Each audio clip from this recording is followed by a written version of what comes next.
Hello, namaste. I'm Ruchira Gupta, your host for the podcast A Free Voice. I'm an Emmy-winning journalist who went on to start Apneya, an NGO which works against sex trafficking. I have dedicated my life to amplifying voices of the most marginalized people in the world. I'm also the debut author of scholastic book I Kick and I Fly.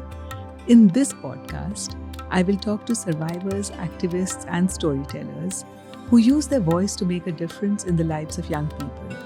How does an idea turn into action? How do you change a tragedy into recognizing your own powers?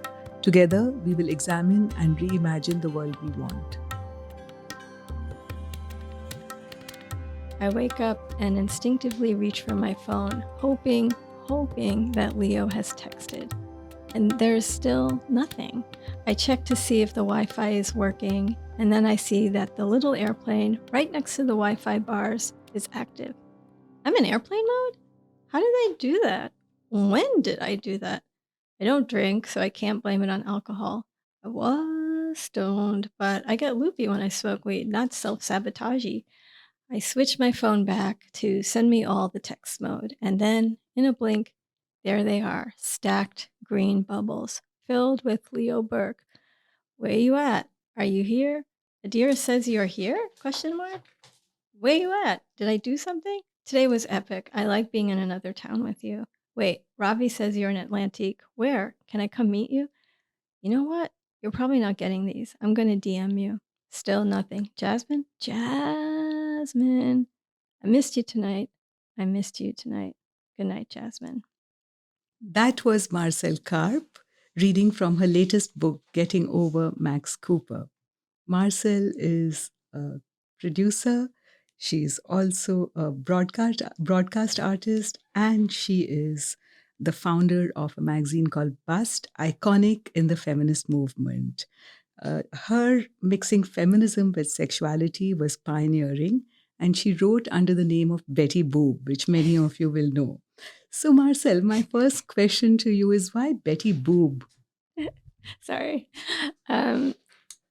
Thank you.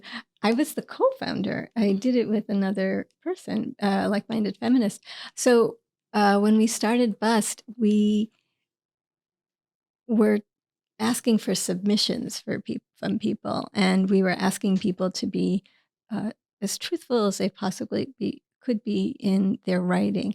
At the time, 1993, 92, around that time, we launched in 93, but we were working on it a little bit in 92. We Cosmopolitan was all, and Glamour and like all these mainstream women's magazines, and a lot of the writing was surface and in service to men, and a kind of relishing in beauty and all these kind of paradigms that supported the male gaze. And the one magazine that really spoke from an honest place was Sassy, which was targeted towards teens. Really, that was their demo. However, like we know, even with YA novels, even though that's the demo, those aren't the only people reading that kind of writing, so adults, we were in our 20s, we were reading Sassy, and we were so inspired by Sassy. And so when we when we told our friends that we were creating the zine, a DIY project called Bust, and that we wanted people to write about the day in their lives, some of the people were like, I want to write about my job, but I don't want to put my name on it. And so we said, okay, so pick a pseudonym, and then we decided to pick pseudonyms too. And when I was a kid, my mother just really enjoyed Betty Boop, the animated woman with like the big head and this like, kind of distorted body and a bodice. And she was sort of a sexualized animated character, but appealed to children in some way. I'm not sure. And I thought, oh, it would be super funny if I'm doing a zine called Bust, and I kind of reclaim and also repurpose this sort of influential character in my mother's life. And so I just changed the P to a B and called myself Betty Boob. How fascinating. And was it hard to bust so many glass ceilings with Bust? You know what? That's a great question. It was, at the time in 1993, you have to also think about like the cultural climate. There was a war on women. Anita Hill was those hearings were happening. Clinton was in charge, and then we know what happened with him. And uh, Melissa Etheridge had come out, and there was and Clinton's inauguration was the first like LGBTQ celebration called the Triangle Ball. So there was a lot of like these flourishes happening in culture, not just pop culture, but in culture. Nirvana, Riot Girl, queercore bands, all of this sort of angst and activation, politicized activation happening. So we came out at a time where zines were really in the zeitgeist of alternative culture. Obviously we know with Riot Girl, how they spoke to each other, how they spoke to the community on both coasts. So when we did Bust, we were not the only feminist zine in the world. Like we were part of a movement. And so it was very exciting to, bitch, uh, us all, of course, like I keep saying, right, girl zines, like all of those zines. There were other zines like Fat Girl, and Venus in Furs, and Girl Jock. Like there were all these sort of they weren't sort of, they were these feminist zines with a very distinct point of view, doing incredible things, speaking to their specific likeness. So I was a feminist in my 20s with a lot of anger, and when I wrote from my personal experience. And so when I look back at it, I realize how influential we were and what we were doing. But at the moment, we weren't thinking about that. We weren't thinking, oh, we're filling a white space. We weren't thinking about branding. We were just like, we have something to say. We have a means to do it. We can DIY it, and we can just distribute it and speak to women our age. The idea of DIY is so fascinating to me because obviously you don't know if you're going to make money from it. You don't know how you're going to sustain it. You don't even know how you're going to sustain yourself because you have to put in time to do DIY, and especially a magazine. So how were you able to do it? I think our listeners would love to know. How do you do a DIY magazine? Well, there's a couple of things that you touch upon, economics, like the economic factor of it was always present, but we were also very early in our own careers. Like, I think, I lived in an apartment with roommates, and then I lived in an apartment by myself. And I think I was making $300 a week after taxes, So economics was always in my head because I was trying to figure out how to pay rent and become somebody that could sustain herself. And the really beautiful thing about the way I was doing Bust was that it was all, there was no true out of pocket cost. We we would sneak into an office and photocopy these zines on somebody else's dime.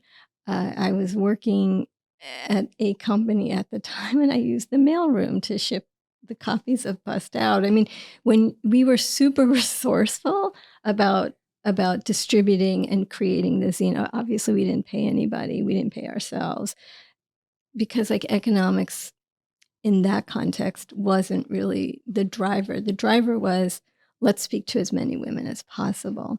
And then I think around the fourth, maybe between the third and fourth issue, a woman who did a zine in like Albany or upstate New York reached out to me. Her name is, I hope she's still alive, Lucy Gwynn. And she was doing a zine very specific to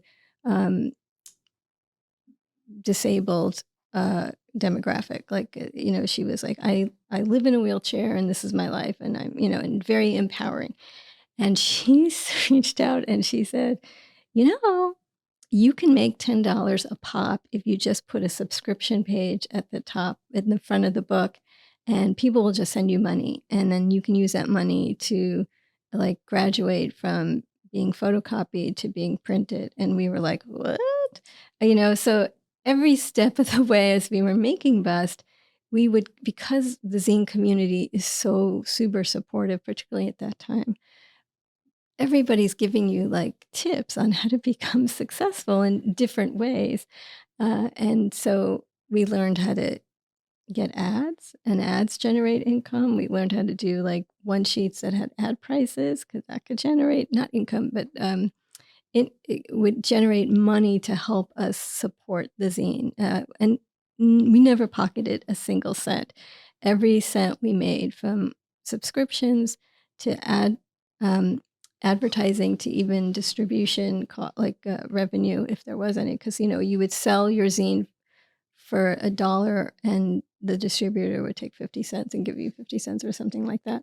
And every single cent went back into the Bust. So every time we made like $500 or $1,000, we would then look at the next issue and go, can we print it out? Can we print it on actual paper? Can we put color into it? Can we print it on glossy paper? And with each issue, the answers were always yes, because we kept learning and growing in infinite ways. It wasn't just, oh, we have this idea. It was always like, oh, there's this comes with running a business, and a cost comes with running a business. And oh, by the way, you are running a business. It's not just like this cool thing that you're doing on the side. This is like a real defiant thing. And you all were in your 20s with other jobs. Yeah, I was working at the time at HBO as a promo producer. I had just come back. When we started Bust, I had been living in Paris. I had sort of had enough of New York, and had been working for sort of these male sports establishments and just being hit on all the time and just disgusted. Like, I was trying to be a producer and men were walking into my edit room going, "Hey, you want to get some coffee?" And you'd be like, "Yo, dude, I'm working. Like, what are you talking about?" So I went to Paris and I just zoned out. And when I came back, I was like, I think it's time for me to do something different. Obviously, I go back to producing because that's how I know how to make money. But Bust became like the thing that I really wanted to be doing. And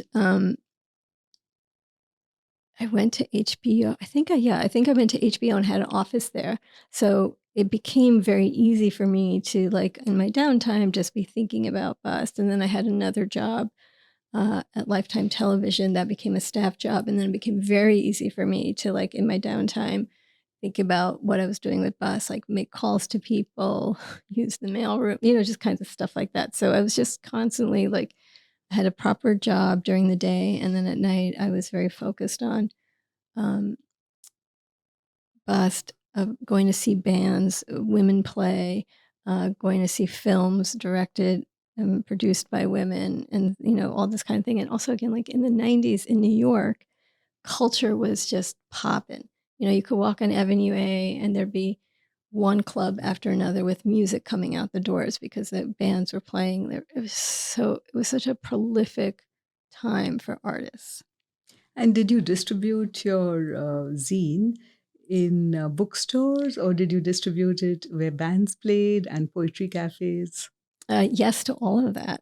There was a zine called Fact Sheet 5, and the publisher of it, this fellow named Seth Friedman, also published a resource guide. So in the resource guide, it was all the mom and pop shops that would carry Bust, but also mainstream chains like Barnes and Noble to Tower Records, which at the time was like the Barnes and Noble of record stores. And he also, in the resource guide, there were distributors, like who could carry your zine and sell it to the mom and pop shops, like Big Top Publishing. So I used that literally as my daily Bible. Like, okay, did I call this place? Did I call that place? And no one had email yet. So you would call everybody and you'd get hung up on, or somebody would be like, your thing sounds interesting. Because also there was no way to like take a photo of it and text it. You'd have to send one copy, and then they would have to determine whether they thought they could carry it or if there was a market for it. And, when the first time I went to a Barnes and Noble or Tower Records and I saw Bust there, it was just like mind blowing. Obviously, I took it from the back shelf and put it in the front so that people could see it. But yeah, it's throughout the 90s when I was doing Bust, it was always very exciting to see it in the shelf somewhere. Of course, yeah. And how long did you keep it going? How many copies did you distribute? What was its impact? Thank you for those questions. They're good. I co-founded Best in 1993. I personally left in 2001. Throughout those 7 years, we were trying to do it quarterly. I think that was all we had the bandwidth for, just like psychologically, like also like too, as you're putting magazines together and as you start to evolve, particularly towards the end of my tenure at Best, when the people on the cover were famous people, because as we know that if you see somebody that you connect with that's sort of famous, you're more inclined to pick something up that you know nothing about. And so like we never assumed that Bust was had trademark value, like the Nike logo. Like you'd see Nike logo and you know exactly what that means. Just do it. All these things, but we never assumed that like Bust had that kind of trademark value to it. So we, particularly once we started putting famous people on the cover, that became literally the only thing that we would do. Like just let's look for someone that we could put on the cover that people will gravitate towards. So we had like Missy Elliott and Bjork and Gloria and Natasha. And a lot of these people, particularly in those years that we put on the cover, Margaret Cho, Janine, I'm trying to go in order in my head, Magnus said, a lot of these people we knew personally. We had a way to reach out to them and put them on the cover.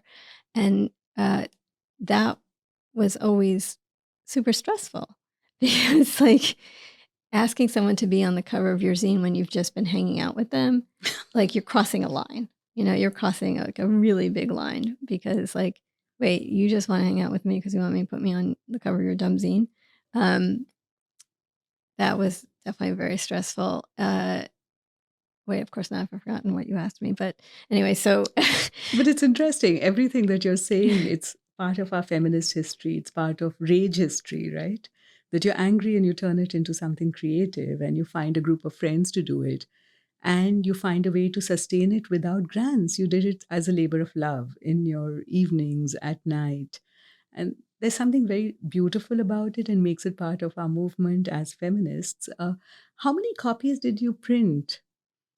So the first issue, the one that was photocopied and stapled, hand stapled by us, that was called, it had a theme because of course at the beginning we had themes. I come from a branding background, Nickelodeon, and when we were working when I was working at Nickelodeon, again, this is my branding background, you always had to wrap your idea in another idea or a theme. And so like when we were doing Bust, that was very much like present in my head. So our first issue was a day in the life. It was Xerox and photocopied and stapled. And we charged $1 and we made 1,000 copies that I know of. Of course, over the years, like there's probably been more, but I distributed about 1,000 copies.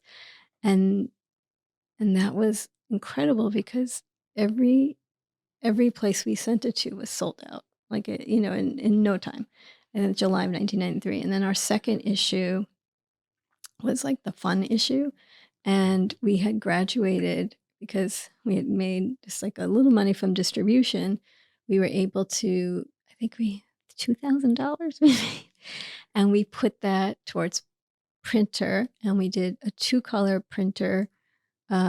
We found a printer that could do 2-color and put it on newsprint paper. And I think we created 3,000 copies, sold all of those out. I think in my personal collection, I only have like 3 of those copies left and the pages are yellowing. So of course I've scanned everything. All of it got sold out. And then, and like, as we continued to create Bust, we would graduate to better quality paper, more color, glossy, this kind of thing. And each issue would sell out. Wonderful. And what did bust? what did we bust? We busted stereotypes of women, good girl, all the good girl paradigm that, of course, we know is still prevalent to this day. We were part of third wave. Their third wave kind of Feminism. oh yeah, sorry, we were part of third wave feminism, which was the anchor of the '90s feminist movement. It came on the heels or past second wave feminism. It was more intersectional. It was more embracing of feminine stereotypes, at the same time reclaiming those kinds of things. So bust, we were very much like, all work is important work. Housework is important. Working outside the home, raising kids, all of this stuff is important. Not that second wave didn't think that, but we were very much like, I'm going to wear lipstick and I'm going to enjoy it. I want to like sit in my apartment and knit and I'm going to enjoy it. We were very much like, find the pleasure in the little things, like don't deny that. And that was very much our ethos. And I think we were very influential in that. And it was something that was important to us because we were still learning too. Like when you're in your 20s, you're still learning about how to get an orgasm for yourself or with a partner, hopefully with a partner. You're still learning this stuff because you're still learning about your body. You're still learning like what looks good and what it means to look good. And are you owning that for yourself? You're still working if you have body dysmorphia, which I totally did. You're still learning how to grapple with it and work through it. And bust was like, particularly for me, a great avenue to document this whole journey of mine. And the reality is I represented my generation. I'm Gen X. Like we were all going through this shit at the same time. I know, and we take it so much for granted, the idea of the orgasm. And I remember talking to my grandmother about it and explaining. And she'd never had an orgasm in her life. And she said, Ruchi, what's an orgasm? So imagine that conversation between my grandmother and I. But it was a beautiful conversation because of third wave feminism. I was able to have it completely confident, completely open, no shame, no fear, no guilt. And, that makes me think like when you were in your 20s, bringing out Bust, working for Nickelodeon, HBO, you were imagining a future. What did you think the world would be like, the ideal world that you were creating in that moment? It's a great question. I always think about Betty Dotson, who was very much about self-pleasure. She's a second wave feminist. And I didn't know what a vibrator was until I started doing bust. I really didn't, even though Betty Dotson was like waving it around for decades. She's an example of what the future looked like to me in my 20s, like somebody that has agency, not just of her sexuality, although of course that's very important, but her whole life. When Betty Dotson, when I think I interviewed Betty Dotson in the '90s, her hair was blue. Like she was a badass. Like to me, she represented what's possible. So that's the future. The future is like what's possible and what should be and could be. We marched in the pro-choice rally in the early '90s. I mean, my daughter just did that. So, you realize like what's possible is this ongoing battle. Even in my 20s, when I was doing bust, I realized I knew that everything I was agitating for, not all of it could come true. But that at that moment, or that it could be a lifelong battle, that I could be in a fight for the whole of my life, and that I would pass that fighting power over to my daughter, and then she would pass it on to her daughter. It's very hard. It's so hard to be sitting here now and to be so disillusioned, but I try not to get mired in that. I try to just go, okay, change is always possible. I've seen change. I mean, I just watched what happened with Roe versus Wade. That's still change. It's not change to our benefit, but that's still change. Change is always possible. So to me, what I imagined and what I continue to imagine is always this thing wrapped in possibility. Yeah, and you went on to do a stand-up comedy or produce a stand-up comedy with your daughter, Hello Giggles. So you actually went intergenerational in your activism. And what was that like? Did you have quarrels about understanding, approaches, even ideas? So it's so funny because my daughter and I talk about this all the time. My daughter, who is a badass feminist, her name is Ruby Karp. She was a musical theater buff, like probably in utero. Like I tried to play her Sonic Youth, didn't matter. But if I walked by Broadway, the baby would be moving. Like she just came out going, musical theater is the best. So, and I do not like musical theater. I have even though I'm going to a show in the near future, I had no interest in it whatsoever.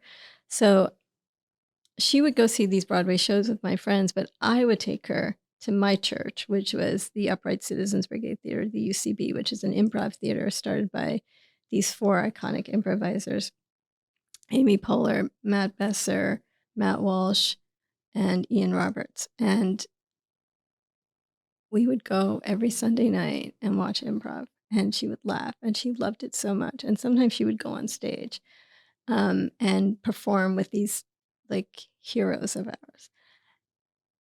When she was like 10 or 11, Hello Giggles launched, and they asked her to write for them.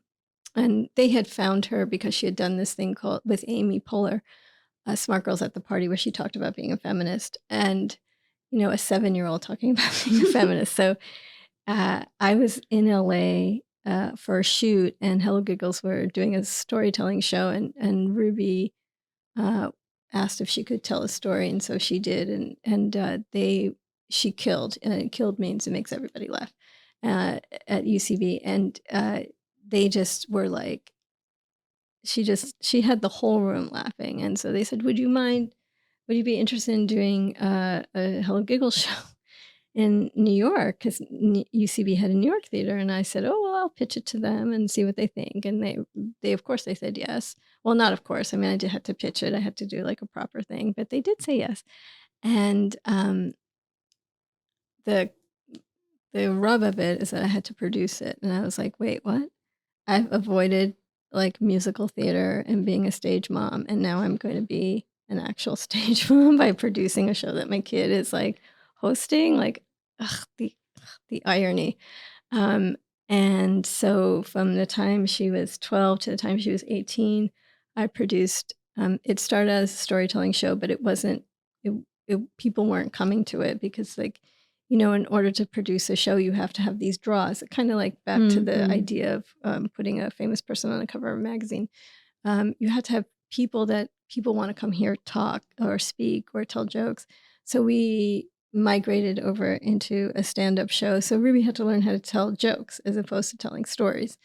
And so from 2012 to 2018, we did this stand-up show called We Hope You Have Fun that she hosted, I produced, and anyone that you could possibly think of that's well known, Bowen Yang and Matt Rogers and Pat Regan and Wyatt Cenac and the women from Broad City and Adie Bryant, all these beautiful, Michelle Buteau, Phoebe Robinson, all these beautiful, hilarious stand-up comics, Nicole Byer, like they did our show.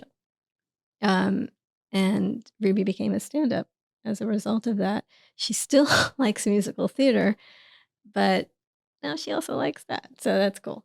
It's wonderful. And you, of course, continue to communicate with the next generation of people in their 20s, in their teens. And your latest book, Getting Over Max Cooper, is for young adults.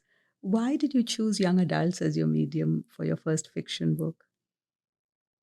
That's another great question. Ruchira, you're so good at this. So I have always been a writer. I've always liked writing books. And when my daughter was younger, I raised my daughter by myself. So, the person who would read her books at night would be me. And there came like a moment in her childhood where I realized like some of these books are just not pro girl. Like they're just not. Who are these girls? And I don't know. I loved Olivia the Pig, but then after that I was like, where are the girls?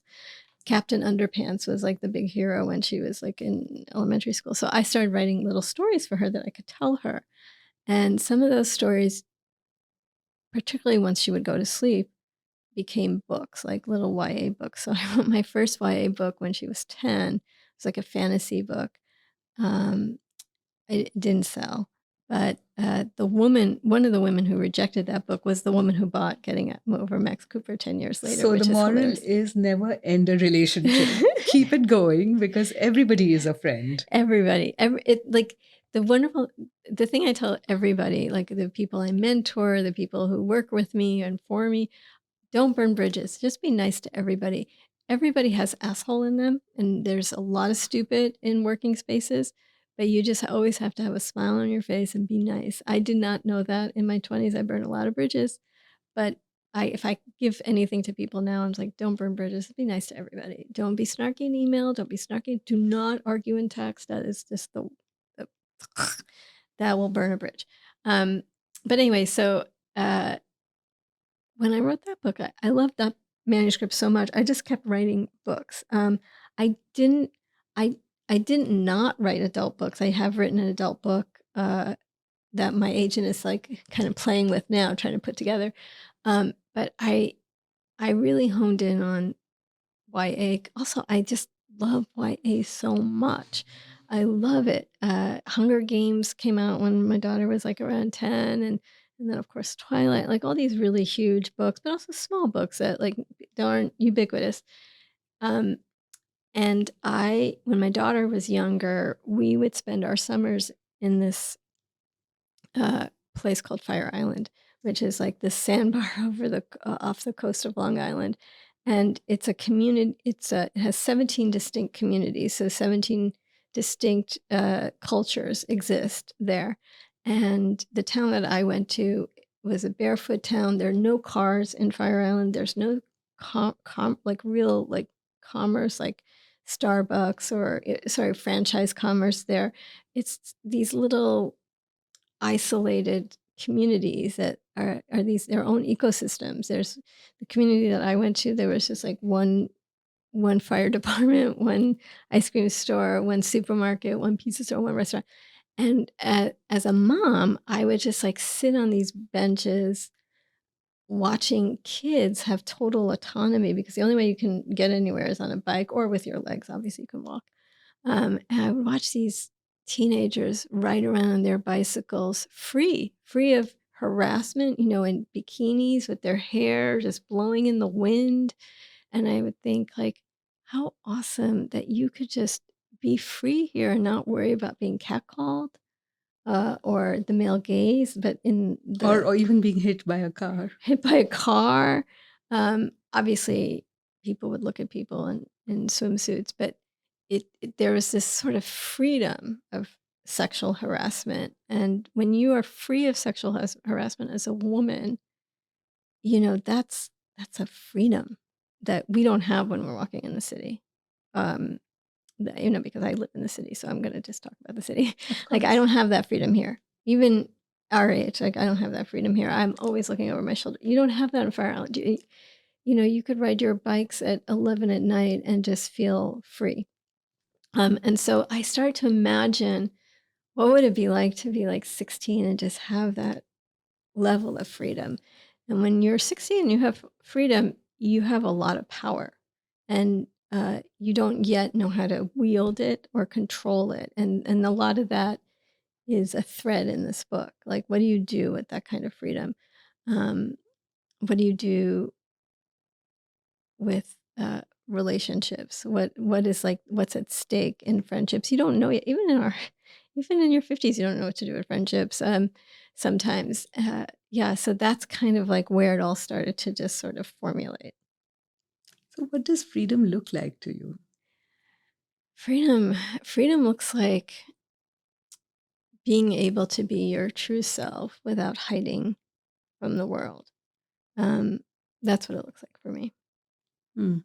Because I've always wondered, how do you even know your true self I'm an atheist, but in Hindu religion, there's a book called the Bhagavad Gita in which the first principle is know thyself. And it's there in possibly every religion, in the Bible or in Buddhism or other religions too, that you have to know yourself. But over the years, that's what I've realized is the hardest thing to do is to know yourself. I still don't know who I am fully. I might know some external parts, that I have black hair and brown eyes and brown skin, and this is my weight and this is my height, and I like to write and I like to talk to friends or protest any kind of injustice or oppression. I'm a feminist. But literally, when I try to unpack the layers and go deeper, it's harder and harder. So, what is it when you're writing a book for young adults? And you mentioned in Getting Over Max Cooper that, it's an exploration, the freedom to explore, and, young people trying to figure out how to use that freedom to explore with their bodies, in their relationships, etc. So, how do you navigate that for young people in this book? Well, you have to, part of, I think, writing YA is tapping into who you are as a person, but who you were at 16. And I always talk about the inner girl. The inner girl exists with me at all times. Like I look in the mirror and I'm like, sometimes I don't recognize the face because that's not the face that's always with me. Um, in some cultures, it's like a spirit face, or navigating that really requires a memory or uh, like a moment or an experience. Obviously, like there's some experiences in here that are not mine, but there are many experiences in each of these characters that are mine. And so, I write from that place. Like there it's an there are four main characters, but there's a lot of support characters in this book, and each one of them has a little bit of me. So I just like I put that into this story, into these characters. I've had best friends. I've had best friends who have left me, and I've had best friends who I've left. I've had best friends who have been terribly smitten with someone, and I've had best friends who have not been very honorable to those people. I've also been all of those people. I've Yeah, true. and so that's what I bring to that. I bring my knowledge and my own experiences into these things. And again, at the same time, because my daughter went through this book with a fine-tooth comb, there's And nobody. how old is your daughter now? Now she's 22, but there's nobody in this book that is based on anybody real. These are all imagined characters in my head. I was telling somebody that like at some point when I was writing this, the book started telling me where to go with it. Like it just sort of like wrote itself. Which sounds so like me, but when you start to build these worlds, the characters' choices become apparent to you. They tell you where they're going to go with it. Um, yeah, so that's kind of like how I get So there. there's no Ruby Karp in the book, and there's no Marcelle Karp in the book, but there are feelings and emotions and maybe some experiences which are sort of into the book. Yeah, like there's a single mom who raised a kid by herself, and who had a daughter who's the narrator of the book. You could say that's me and my kid, but it's not. That's not our relationship.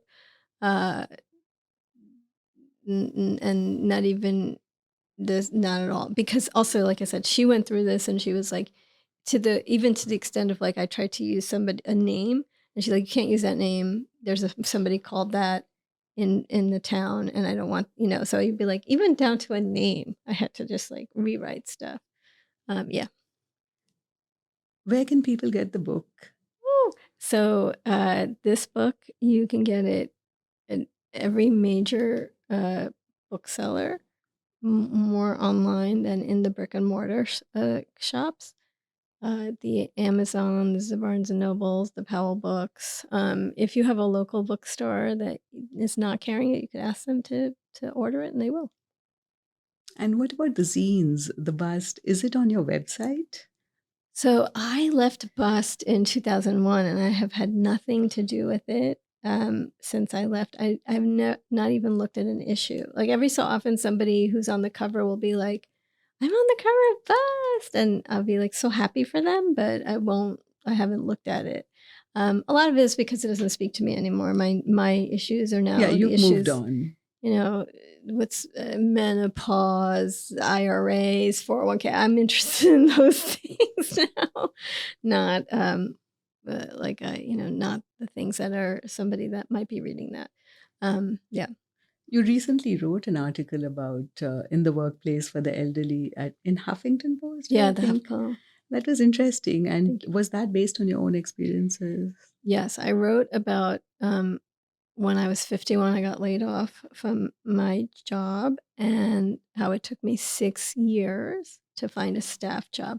In those 6 years, I freelanced quite a bit, but there was one whole year I didn't have any income whatsoever. And I wrote about like from a tactical perspective, like those points that I just mentioned, but also like the bigger implication of that is what happens to people, women in particular, because I'm speaking as a woman, in their 50s in the corporate space, in the working space.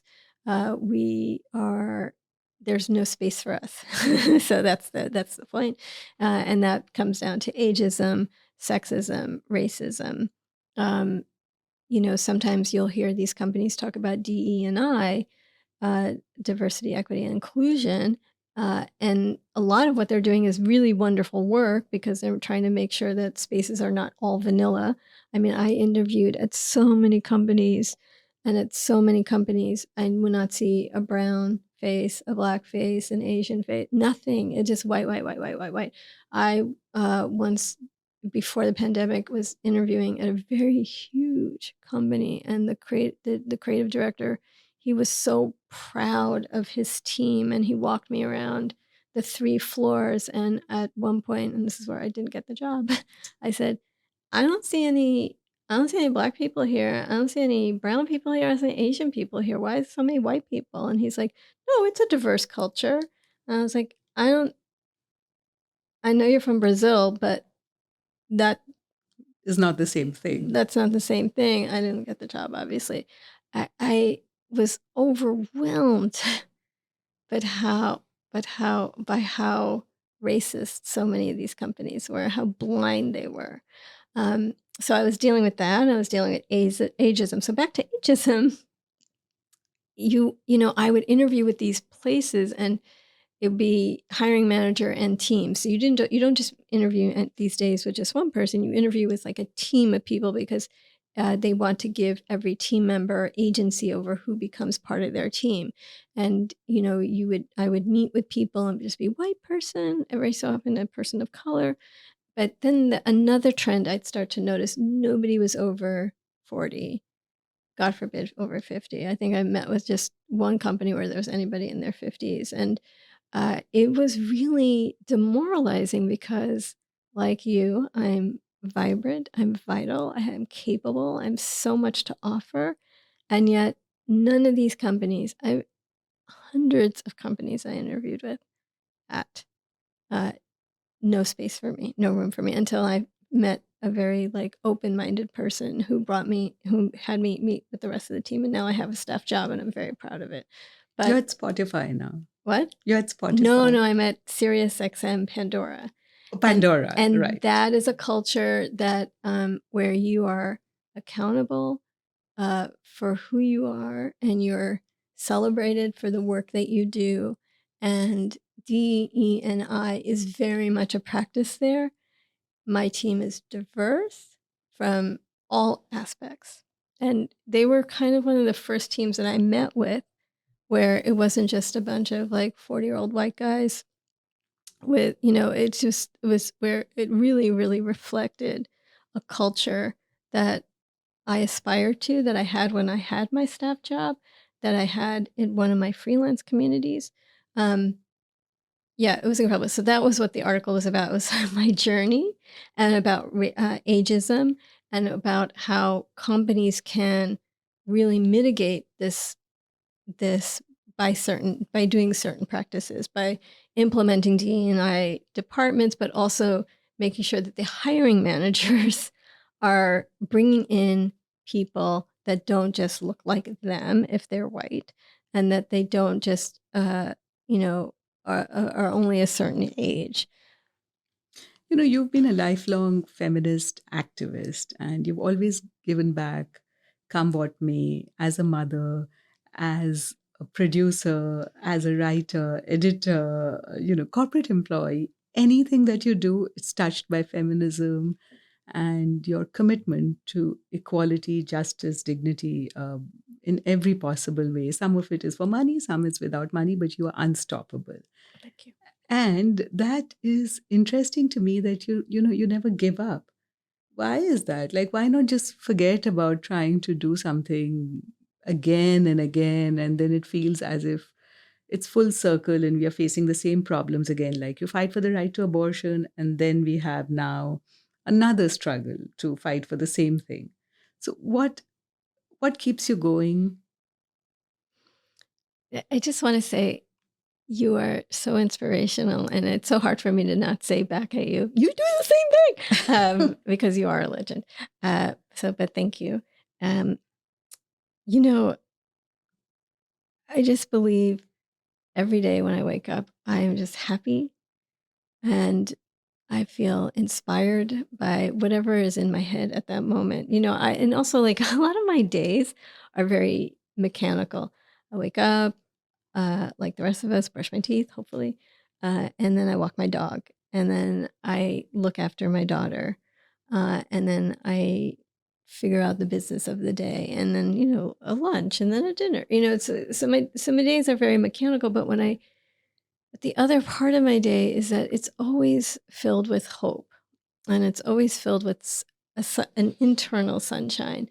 And if there's ever a moment where that internal sunshine gets eclipsed, then it's over for me. So it's always on the sunshine side. I believe very strongly uh, that I've been put here to help women and to support women. I mentor women, unlock her potential. But even before that, I've always been part of mentoring programs. And Unlock Her Potential is the program I'm involved with now. But even before that, I've always been involved in mentoring programs. Obviously, Bust, which is like, you know, the cornerstone of my activism. Like the work that I did there, I'm so proud of because I can see now, although of course I didn't know that then, that it has generational impact. Like that you have a kid who's in college and comes home and goes, "Guess what we had to talk about today?" And you're like, "Oh, what is that, darling daughter?" And she'll be like, "We talked about bust, mom."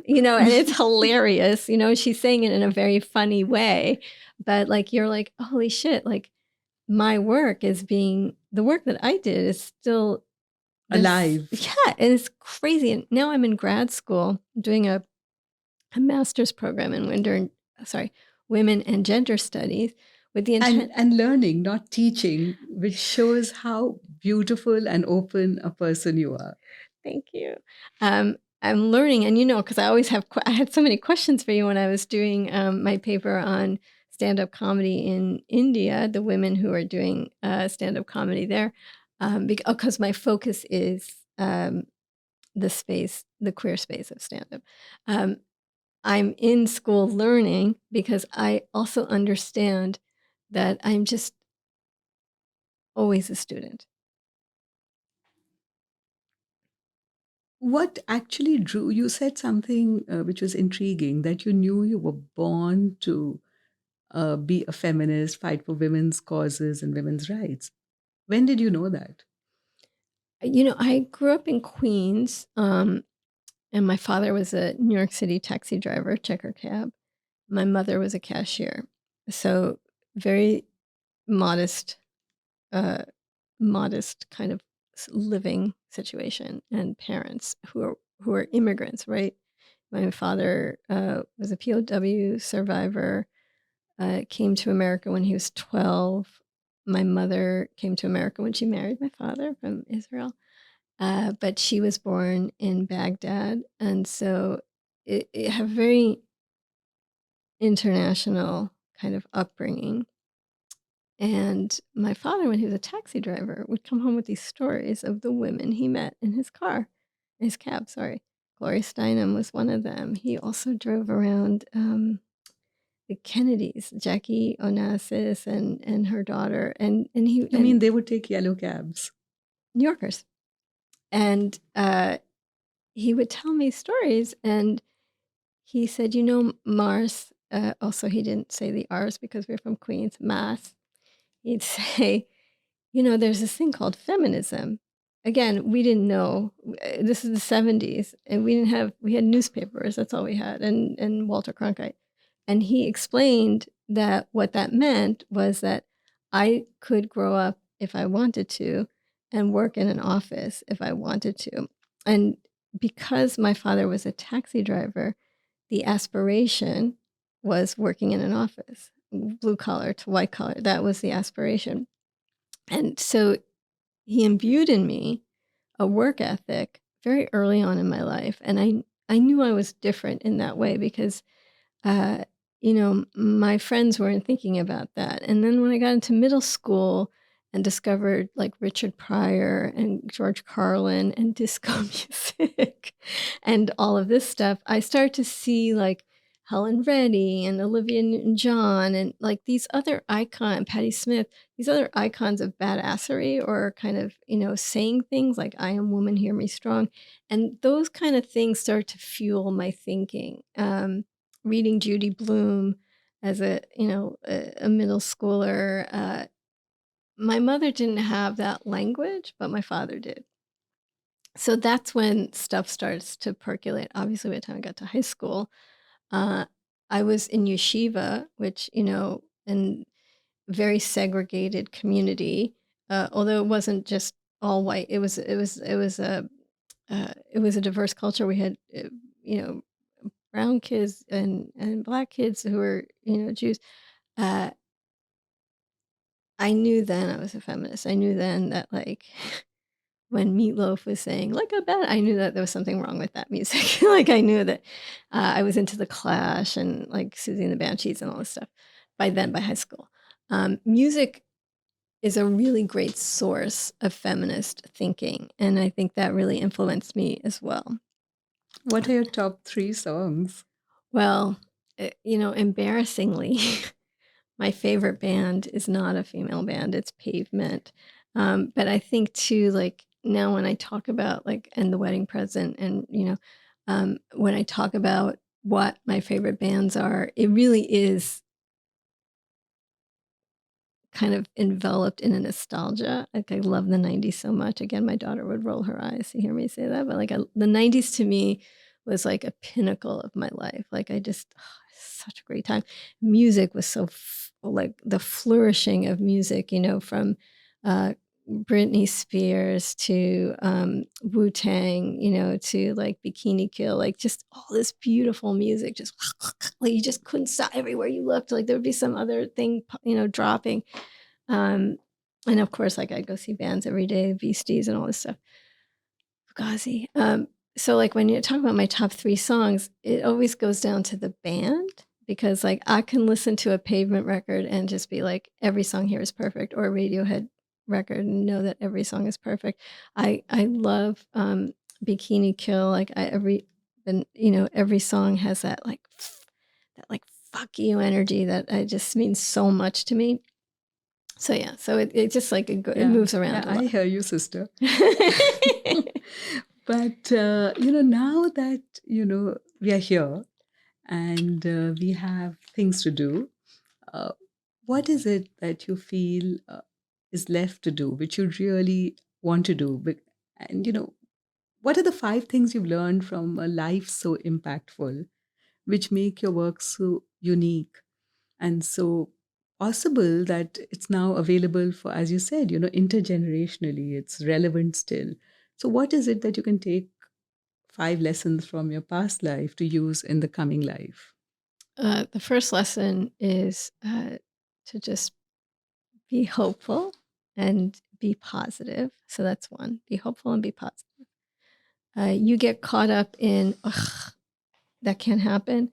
no, then change can't happen. So the first lesson is to be hopeful and be positive, because that fuels the energy of change. And that leads into the second lesson, is that change is always present. It's a constant. And you have to work towards it. It's not, I can't lose weight just because I want to lose weight. I have to work at it. Change will only happen if I work at it. What's going on in a political landscape, it's going to happen unless I do something in terms of change. So the third lesson is, well, how do you get change, and how do you stay hopeful, and how do you stay positive?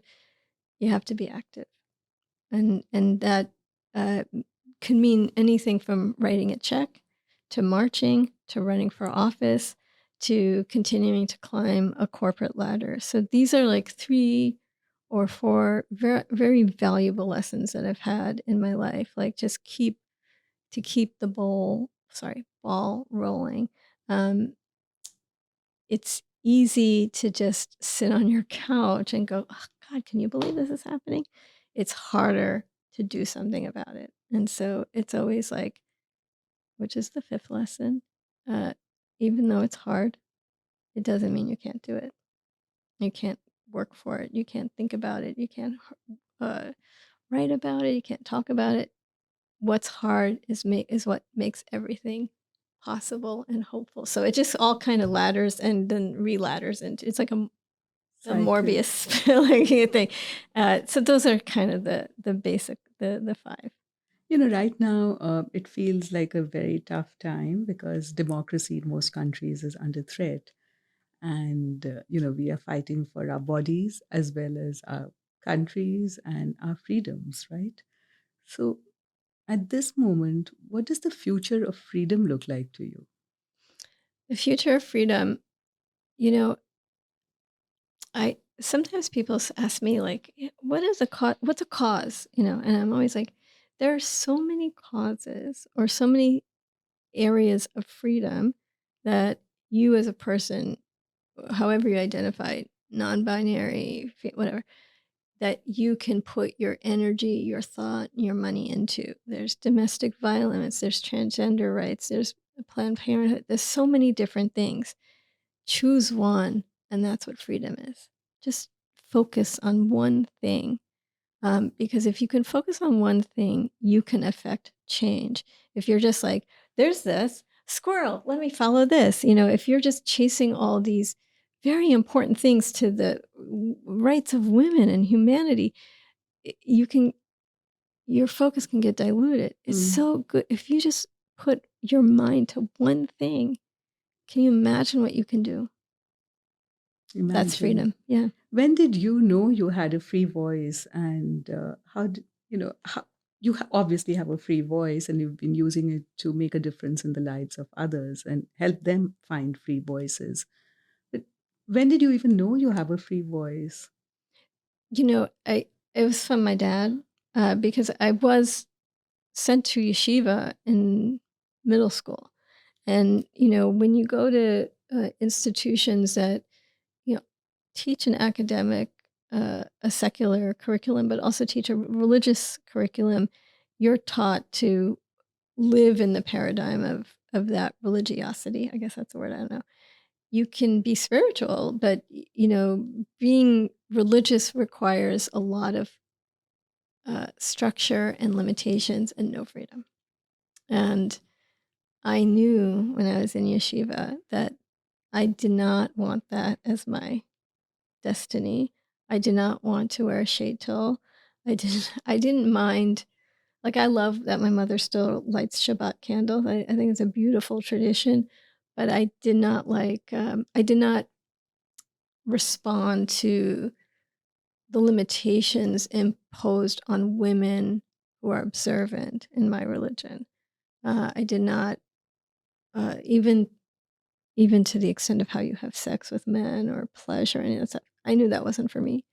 Um, and I was so lucky that I had a parent, one of my parents, my father, who was very much like, you're only going to school because your mom wants you to go here, but like, you can be whatever the fuck you want to be. Just, do that. I was lucky that I had that support, because it meant a lot. It meant that I had the freedom to really dream. And how do you pass that idea of the free voice to your daughter? So, I think you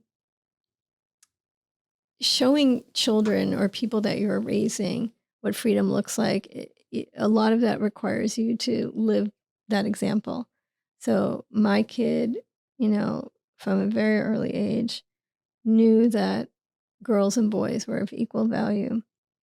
She knew that men are important in the conversation because she had very strong men in her life.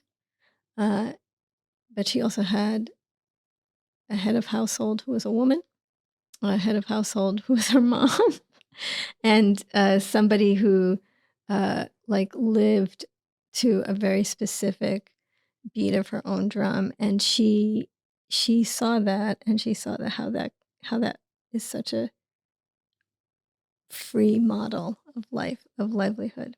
Yeah. And so it was never even a question of hers in her mind to just not be a feminist. I mean, it just made sense. We are of equal value. Couldn't, full stop. Done.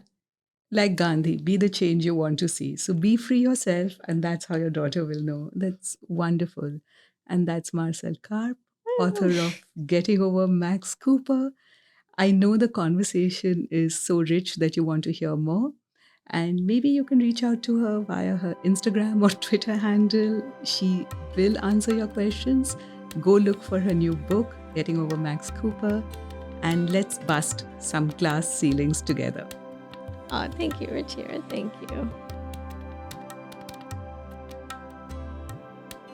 I'm Ruchira Gupta, and thank you for listening to A Free Voice.